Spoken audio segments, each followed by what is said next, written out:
first. That is actually a first. The teachers have clapped me before I've spoken. Okay. I'm a bit croaky. I'm hoping it comes over as kind of sexy, but it probably kind of sounds a bit croaky and sick. But I've only got 10 minutes. There's quite a lot I'm not going to be able to say. If you're not going to the AGM, I'll be hanging around for a little bit if people want to ask me questions.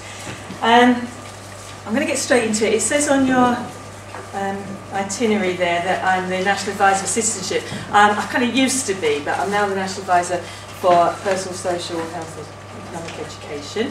And I've got a report coming out in March, actually, so you'll get to hear about that. Okay, let's, and there's some stuff in there about homophobia and transphobia as well. I don't know how many of you have experienced a Section 5 Ofsted inspection in the last sort of year or so, but if you have, or even if you haven't, you might know there's only 4 major criteria now for inspecting on these big. Section 5 is a whole school inspection of the whole school, which happens every 3 to 6 years. Just the 4, and I've highlighted this one because this is where all this work comes in on equalities, behaviour and safety. So it's a quarter of the inspection is about, we've got the achievement, teaching, leadership, but a quarter of the inspection is actually about behaviour and safety. And what you might not know is any one of these grades go down, it affects the whole overall grade. So if your head teachers are saying, as I'm hearing from some teachers, I'm having to persuade my head teacher that personal, social and health education, citizenship education, any work on equalities and discrimination, I'm having to persuade them that these are still important, then hopefully after I've spoken you can say, and she said so, you know, so maybe it will help. Okay, I'm going to move on. I'm going to move on so quickly. Inspecting behaviour and safety. What's written on there is actually in the subject handbook, or the inspection handbook for all inspectors. HMI like myself and additional inspectors who work for these inspectors providers who are contracted out of Ofsted. They all have this same handbook, okay, and it says, inspectors must take into consideration. You can read them for yourself, but particularly look at the first one and the last one. Okay, while I have a quick sip. The first one actually comes, one of the reasons we can actually get this stuff into the frameworks now was one, because the 2010 Equality Act, you can't treat children differently. You can't go around making sure that you're recording and analysing all racist incidents, but you're not recording and analysing incidents, disableist incidents, homophobic, transphobic incidents. You can't do that anymore. You've got to do them all. And it's interesting because also in the white paper that came out, the government coalition white paper in 2010, if you ever get a chance to read it, again it's quite heartening because it does mention issues like homophobia and homophobic language, and that schools have to tackle this. So, you know, right from the top there, from the department and for Ofsted, we're saying to schools, you've really got to do something about this, and it's going to be asked about. And the last point there, one of the other things inspectors must take into consideration is the analysis of incidents, attendance and exclusions. And those of you who are teachers will know that for 20 plus years now you've been required, haven't you, to record and analyse racist incidents in school. And schools do that. And, well, some don't analyse it, but they do it. When inspectors are going in now, they're looking to see, is this behaviour and safety good? Is it outstanding? If only racism is being dealt with, then it can't be. You know, it can't be really. And I'm going to concentrate quite a lot on bullying as well here now, and recording of bullying incidents. And the reason I'm concentrating on bullying is bullying is a symptom, isn't it? A symptom of not getting the other important things right. It's a symptom of not getting the curriculum right. And I know Schools Out has lots of curriculum materials now on equalities, on LGBT equalities. If you're not introducing issues into the curriculum, how are you going to teach children? How then are you going to deal with attitudes? It's about the effective curriculum, effective ethos, good engaging teaching and learning, and good personal relationships between children, between teachers and children. If those things aren't right, bullying becomes a symptom of that. Schools that have a bullying policy that is just about how you deal with bullying once it's happened and doesn't include how do we make our school an have a completely anti-bullying ethos, which includes the way the head teacher treats the staff, the way the teachers treat each other, the way heads of department treat their staff, and the way teachers and children treat each other. If it doesn't include everybody, and then it becomes a symptom of that. Also, in the handbook, what inspectors are expected to do. Okay, it's clear. Evaluate pupils' attitudes to homophobia and other forms of prejudice. Specifically ask about types of language they hear around school. Explore staff training. We know so many staff haven't received any training. It's difficult to tackle homophobia if you've not received any training. You can get yourself into all kinds of pickles. And there's so many teachers who are afraid that if they do it, they'll become the next target of bullying. And they do. And sometimes they do. And they're to consider, going back to the curriculum, how pupils are taught about diversity in subjects. I'll put here PSHE and citizenship, but it should be right across the curriculum. That's the obvious starting place for a lot of schools, but it needs to be right across the curriculum. We know that bullying, we know that exclusions in school seriously impacts on the lives of young people, and it impacts on their educational outcomes. Now, I asked a group, where's Em? Is Em here? Yeah. Em invited me to meet with this group of children in Trowbridge. Now they're called GOGS, aren't they? And if you want to look at them up, you'll find Em, she'll give you the website. GOG stands for Group of Gays. They're a youth group in Trowbridge. Trowbridge is a little place in Wiltshire. How many are in that group? 40-something altogether? Yeah. Amazing. I don't know what they put in the water in Trowbridge, but there's all these kids. Gay, lesbian, bisexual, transgendered, young people. And I met them at Schools Out conference probably 2 years ago. And I was really impressed by them, and I asked them to help me because I was going to start making sure all HMI, the Magistrates Inspectors, all additional inspectors for Ofsted, were going to be trained to make sure they do this and they know how to do it. And not just that, they get it. They understand why it's important. So I said, I'll tell you what, we'll say, tell me how it affects your educational outcomes. Because that will get through to everybody. You say, well, actually, you know, this makes a difference to the standards in schools. So they did the most brilliant thing. I gave them some questions, and they didn't just write the answers down as I expected. They produced this stunning video where they're talking from the heart about how homophobia, transphobia in schools has affected them in school and their lives and their life chances. And it is so moving. And I can tell you, every single inspector has seen this. We've got another 45 HMI starting in April. It's the first thing I'm going to show them and do some training workshops. Our senior HMI are all going to see it, all the new ones are going to see it, because it brings it home. You know, it actually says, yes, it does matter. And since those inspectors have seen it, we are starting to see lots and lots more reports referring to it. Lots of HMI come and tell me all the time, teachers coming out to them during inspections saying, I've not been able to come out in school before and now I feel that I can. But it has made a difference. Just saying, one of the other things that it's important for people like myself to do, though, is to keep on top of it, and myself and other senior HMIs are to keep on top of it to make sure that inspectors are asking the right questions and reporting it properly. Because one of the things that rarely happens, you'll know as teachers, when Ofsted comes in, you put your brightest and smartest, most articulate kids who are going to say all the right things in front of you, aren't you? Why wouldn't you? Of course you do. And it's the bullied kids, like the children from GOGS, who said to me, no one ever asked me. When we were inspected, nobody asked me. And actually, what we did is, because of this, one of the reasons we did a bullying survey.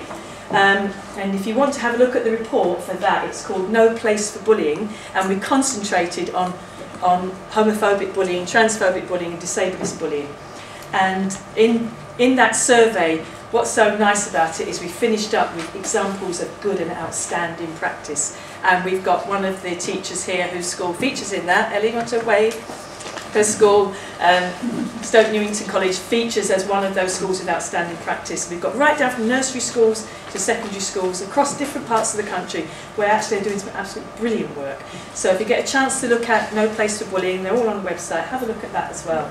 You'll see what we found out. But what was so interesting about doing that survey was it taught those inspectors that were on it actually we tried out new ways of actually getting underneath and finding out what the bullied kids, how do you get to what's really going on.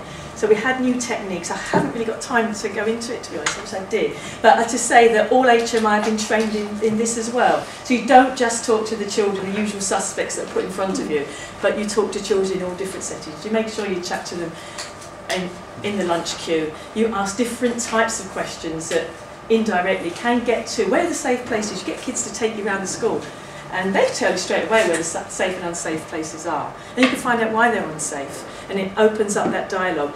And you can find out in 10 minutes where all the unsafe places are in your school. You might, if you don't know now, ask a child, they'll tell you. And then you go there at the times of the day when they're unsafe and find out why they're unsafe. It's not that difficult, you know, it's just that often we don't do that. And we know that not all young people have felt protected in schools. And also many schools have had no real systems in place to ensure their protection. And we know that amongst those are LGBT young people. There's the death of Stephen Lawrence, which is what now, 21 years ago? 22 years? I think it was 22 years ago. That rightly galvanised a lot of the authorities and different institutions to think about institutionalised racism. And we have been working on racism in schools for over 20 years. And when we did the bullying survey, quite interestingly, I'll put it on there. Oh, I'll come back to it in a moment. We found that a lot of kids thought racism was absolutely appalling. Uncool, you don't do that. I was in a school in Salford, some of you might know schools in Salford, where the head teacher told me there was a lot of parents who voted BNP in that area. It was a white school. They had, in the distant past, had a big problem with racism. They said it wasn't an issue now, they'd dealt with it. So we went in, it was part of the bullying survey, we went in and we asked them all the questions, and we asked them all the LGBT questions as well. And it was so interesting because, again, we got all what we were finding regularly was, what would happen if you used a racist comment in the classroom? Oh, you wouldn't do it. If you did, you know, you'd be in huge trouble. And so would you say it on the bus going home? No. You know, it's just not on. And another kid would have a go at you. Okay, so what about, and we started talking about homophobic language. Oh yeah, that's different, isn't it? You know, come on. It's just a joke, it's just a laugh. And we'd ask the teachers the same questions. Well, it's banter, you know, isn't it? It's not serious, they only do it as a joke. I went to the head, and the other thing I said to the kids was, one of the kids just said to me, do teachers pick up on it if they hear you saying, oh, that book's really gay, or those shoes are gay? He said, well, the gay teachers do. And I said this to the head, I said, I've just heard this in the classroom. I said, if I'd asked about racism, and I said, do the teachers pick it up? And they said to me, oh, the black teachers do. What would you have said? And he went, oh. There you go. And I said, and you'd also told me that this, and he was, his excuse was, he was saying, yeah, but the parents are all racist. It's the culture, it's the language of the home. So, but you told me this was a BNP area. So, yet they don't use racist language in school, do they? And he said, no. I said, so it's a matter of prioritising. You can do it, you've proved you can do it, but you just haven't prioritised it. And that was not an uncommon thing for us to find. And if you do get to read that report, you'll see that coming through. I say the report was important, but for me, the importance for me was that we could use that then as a lever to train HMI in doing the whole school inspection, so it will get out to everybody to really understand the issues. And one of the other things that I've been saying, going back one? I don't know how to go backwards, sorry, is that one of the things that you need to emphasise in your schools and to your head teachers and others is some of the stuff that your kids have to put up with. I'm overrunning, aren't I? 2 minutes. Sorry, I'll be 2 minutes. Sorry. Some of the things your kids have to put up with in school, they would be. Oh, it's all right. You can leave it. I don't know what that was. Can you click that off? They have to put up with in school. If they were an adult on the street, hearing the sort of language they sometimes hear on a daily basis in the corridors and in classrooms, or some of the physical attacks they get, if this was happening in the workplace, a person in the workplace would be disciplined. If it's happening on the street, they might be arrested for hate crime. Yet there are children under 16, under 18 in colleges as well, who get this all the time, and nobody's being prosecuted for it. So we're supposed to be preparing young people for adult life. Okay, so That was my last one. Oh, thank you. I'll move on. This is actually, if your school is saying that they're going for it, they really think they're going to be outstanding, they're going for outstanding, who wouldn't be eventually aiming for that? These are the actual grade descriptors under behaviour and safety. And two of them, there are others as well, but look at the first one there. In order to get outstanding, you should be able to show that pupils are fully aware of different types of bullying, and it says prejudice-based bullying, and in the guidance for inspectors it outlines specifically amongst those sexual orientation and transgender, and they should be actively trying to prevent it. So there needs to be training, there needs to be evidence that something's going on, and it's rare. And then the second one there, all groups of pupils feel safe in school. Now, one of the things that concerns me a little bit is I do see things like these survey reports that some schools do, that they do some survey with children to find out how they feel safe in school. And they get put in front of me and say, 90%, you've got a 90% positive return. Hooray. So what about 10%? You know, who are they? I can probably tell you who they are. You probably know who they are. Because it's 90%, it sounds great, and they don't know anything about it. I want to find out who the 10% are. I mean, a big secondary school, that's 100 kids. You know, so who are the 100 kids who are still not feeling safe? And why don't they feel safe?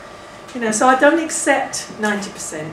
I think that's poor. If it's not 100%, then it's poor, really. And we're not going to get that, are we? Oh, the other thing, sometimes you get told, oh, we make sure children don't get bullied because we have this safe room that kids go to, the vulnerable kids go, vulnerable kids go to in the break time, and you go in there and you look and you can see all the LGBT kids, all the special needs kids sitting in a hot, sweaty room eating their sandwiches.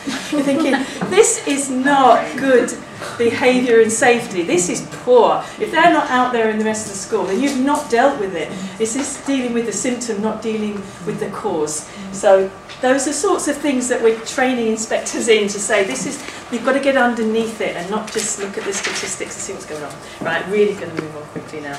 That's the survey, that's the results of the bullying survey. None of it came as a surprise to me, but the first one being about homophobic language, meaning rubbish. Very few schools had a very clear stance on the language. Many called it banter. And the other thing, staff didn't feel confident to do anything about it. And that is difficult. You've got to have good training, right through for initial teacher training. We've also made sure in the Ofsted inspection of initial teacher training, we're looking to see how well the universities or training institutions are enabling new teachers to be able to deal with homophobia. And as I mentioned before, that was the bit I mentioned about racism, whereas to use a racist term seemed to be the worst insult. It was not, really upset. But gay and lesbian, whenever. Oh, that's it.